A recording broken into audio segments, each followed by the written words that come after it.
dans ce passage de 2 Corinthiens 5, 21, Paul pense au principe sûrement au principe de la génisse rousse. Le sujet de la génisse rousse, d'ailleurs, est aussi un concept très compliqué. Il se retrouve dans Nombre chapitre 19, où Dieu donne à Moïse un commandement tout à fait particulier, ok, qui a au fait influencé le judaïsme jusqu'à aujourd'hui.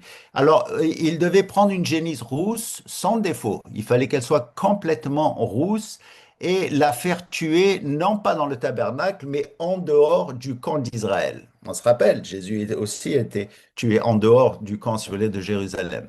Ok, donc, après que la génisse ait été entièrement brûlée, quelqu'un devait recueillir les cendres et les mélanger avec de l'eau. Ce mélange devint ce qu'on appelait les eaux de purification. Ok, selon la loi, ces eaux purifiaient de manière miraculeuse et immédiate toute personne ayant touché un mort ou étant considéré pas propre, si vous voulez.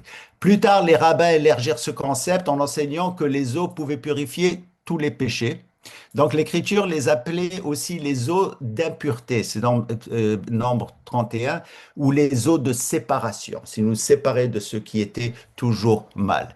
Donc ce commandement fut pris très extrêmement au sérieux. D'ailleurs, la Mishnah, la loi orale juive, avait un traité entier ou un livre entier sur ça qu'ils appellent le para. Para, ce qui veut dire en hébreu, c'est la vache. Ok, la vache rousse. D'accord? Donc, au premier siècle, les cendres étaient conservées dans 24 districts dans le temps de Jésus, à travers Israël, pour des besoins de purification. De plus, la Mishnah affirme, et ça c'est important, que 9 génisses rousses avaient été préparées depuis Moïse jusqu'au dernier siècle, et que la 10e serait préparée par le Messie lui-même.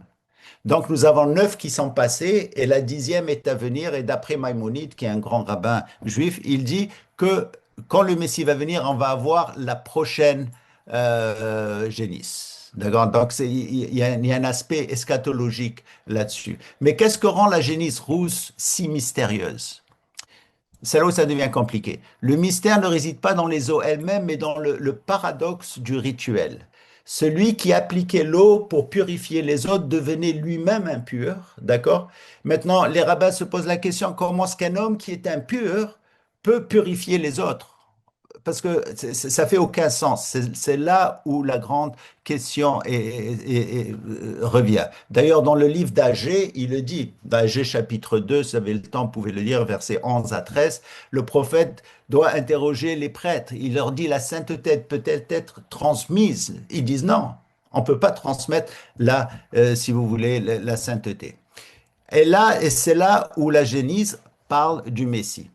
Ok. L'accomplissement de la génisse rousse se retrouve en Yeshua. La réponse se trouve dans le Messie. Yeshua a porté lui-même les péchés du monde. D'accord? Il a porté le péché sans jamais devenir pécheur. Et c'est ce que Paul explique dans 2 Corinthiens 5, 21, qui dit celui qui n'a point connu le péché l'a fait devenir péché pour nous, afin que nous devenions en lui la justice de Dieu. Voici le mystère de la génie, si vous voulez, rousse, accompli dans ce verset.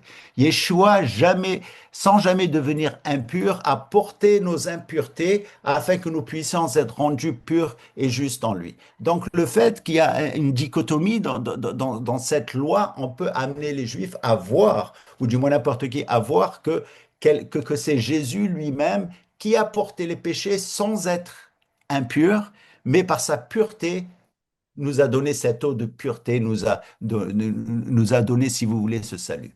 Je sais que c'est compliqué, mais on peut toujours utiliser ça. Donc, le rituel mystérieux de la génisse rousse pointe directement et puissamment à Yeshua, le seul qui peut porter l'impureté sans être souillé et nous, si vous voulez, nous purifier par son sang lui-même.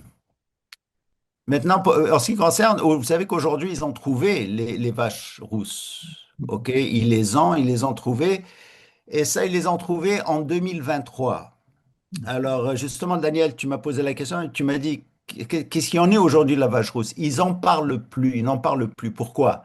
Parce que vous savez que la découverte de la vache rousse a déclenché, ou été instrumentale à déclencher la guerre le 7 octobre 2023. C'est pour ça, c'est la raison que les chefs de Hamas ont donné.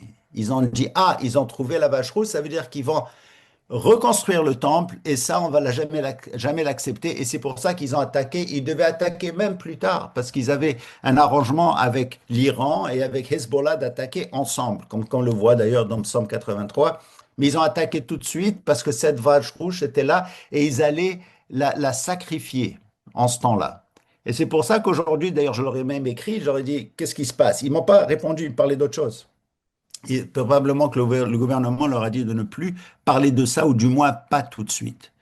Mais aujourd'hui, les choses, en quelque sorte, vont s'arranger parce que on voit que l'Arabie saoudite et plusieurs pays vont aller à Gaza, ils envoient leurs armées et ainsi de suite. Ça va sûrement amener les Juifs à reparler de la vache rousse. Pourquoi? Parce que l'idée du temple, du troisième temple, va revenir encore. Et ça, vous savez qu'on a besoin du troisième temple pour que les prophéties de la fin des temps commencent à s'accomplir. D'accord? On a besoin du troisième temple justement pour le milieu de la tribulation elle-même.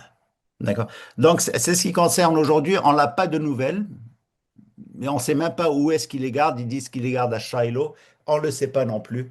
Mais c'est un sujet très important pour les Juifs. Aujourd'hui, ils savent très bien que le sacrifice ou les os ou le dixième, la dixième génie, si vous voulez, va être cela. Qui va amener le Messie ou ça va être le Messie lui-même qui va les sacrifier. Ouais.